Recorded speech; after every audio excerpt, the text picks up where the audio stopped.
ada yang retropleksi, maksudnya yang menghadapnya ke depan, ada yang antropleksi, posisinya ke depan gitu menghadapnya, ada yang retropleksi. Nah, retropleksi itu yang ke belakang.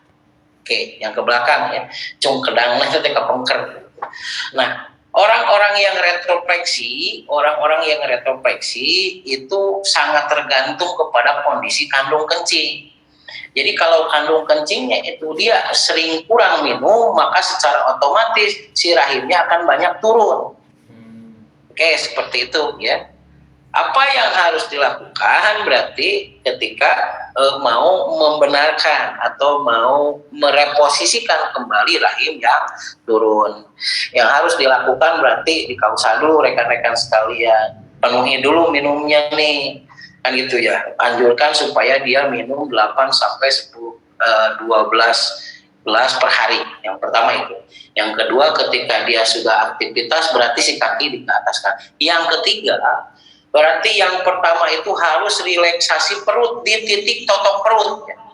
Jadi titik totok perut itu kan 2 jari di pinggir pusar, 4 jari di bawah pusar, kemudian 9 jari ke samping pusar, kemudian di bawah costae, yang di bawah tulang iga bagian tengah, kemudian di diafragma, dan 4 jari di atas pusar. Nah, semua pasti udah tahu. Nah, nanti itu dalam posisi kita relaksasi dulu ya, jangan langsung nih relaksasi dulu. Nah, kemudian yang selanjutnya,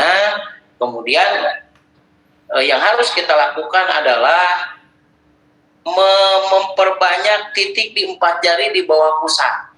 Oke, posisinya seperti ini. Suruh si orang tersebut dulu menarik napas, tarik. Nah, kemudian pas dia mengeluarkan napas seperti teknik limpatik ya. Ketika dia mengeluarkan napas yang terakhir, baru kita tekan perlahan dulu sampai tet. Nah, itu tadi rekan-rekan sekalian didorong dari 4 jari di bawah pusar sampai kepada pusat. Begitu, sebaiknya lakukan dulu tadi seperti hanya yang ditanyakan Cece tadi. Lakukan 5 titik badar dulu, kemudian totok perut ya. Nah, nanti orientasikan berarti di 4 jari. Oke, orientasikan di 4 jari di bawah pusar sampai melebar ke samping. Jadi bukan hanya di 4 jari di bawah pusar saja ya, tetapi melebar ke samping 4 jarinya itu semua didorong ke arah pusar. Begitu. Itu biasanya 2, 3 kali, 4 kali itu sudah selesai. Kemudian relaksasi kembali dan finish. Nah, kemudian yang keduanya bagaimana mengatasi mio. Oke, rekan-rekan sekalian, mioma, satu benjolan yang mio apa kista ya tadi ya? Lupa lagi Master. Kista, Bu. Oh, kista ya. Oke, kista. Kista itu adalah satu jaringan yang anggap kalau misalkan di bagian luar itu seperti hanya lipoma ya. Nah, itu lipomanya itu terjadi di rahim kan, bisa kistanya di ovarium, bisa kistanya juga terjadi di leher rahim. Nah, kista itu rekan-rekan sekalian sebuah benjolan yang ada di rahim yang isinya itu lemak. Oke, perlu dipahami lemak sifatnya itu berarti menggumpal ya. Sebagai akibat itu biasanya kadar estrogen dan progesteron, hormon di dalam tubuh perempuan tersebut itu labil.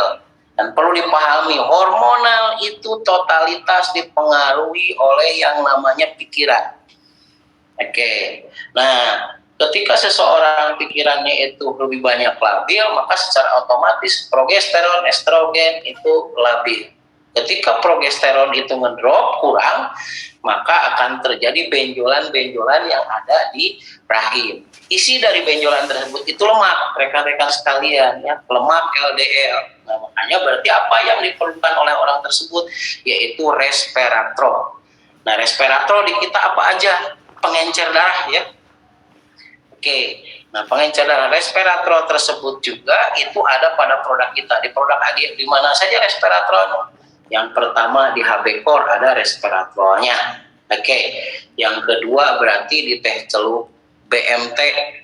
Oke, di teh celup BGM ya, teh celup BM itu juga ada resveratrolnya. Kemudian yang ketiga di GMS itu ada juga resveratrolnya, ya.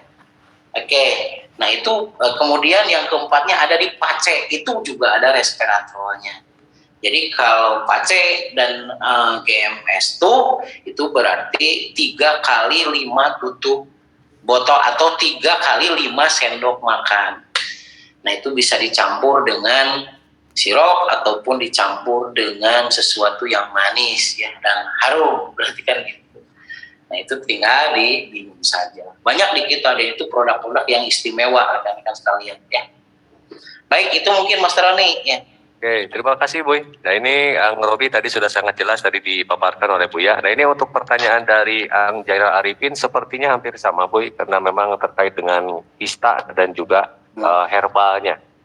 Iya, tadi udah tambahan berarti ya, penanganan kanker rahim bagaimana katanya Bu? Apakah kalau sama kanker rahim itu sama, berarti prinsipnya sama Mas Roni. Kanker rahim karena itu kelanjutan kan, kalau kelanjutan dari kista ataupun miom kanker itu. Dan kista dan miom itu sebagai akibat jadi ketidaklabilannya progesteron. Kenapa progesteron itu labil? Karena seseorang itu berarti kelenjar anak ginjalnya ataupun adrenalnya labil. Orang tersebut biasanya yang pertama tadi balik lagi, orang tersebut biasanya sarapan paginya jelek, yang kedua minumnya jelek, yang ketiga otaknya error, berarti kan sering error maksud saya seperti itu Mas Roni. Nah sehingga itu mengakibatkan ketidakseimbangan metabolik. Balik lagi seperti penanganan yang reproduksi. Kita berarti ketahui dulu titik reaksi otaknya, kemudian perbaiki pencernaannya, perbaiki susunan tulang punggungnya ya, kemudian detect and relief ya, detect and relief seperti yang telah diajarkan, kemudian kelima titik istimewa, baru kemudian totok perut, bisa dibantu dengan tusuk jarum, suplemen seperti Boy, Sahid Maulana saya rasa sudah terjawab.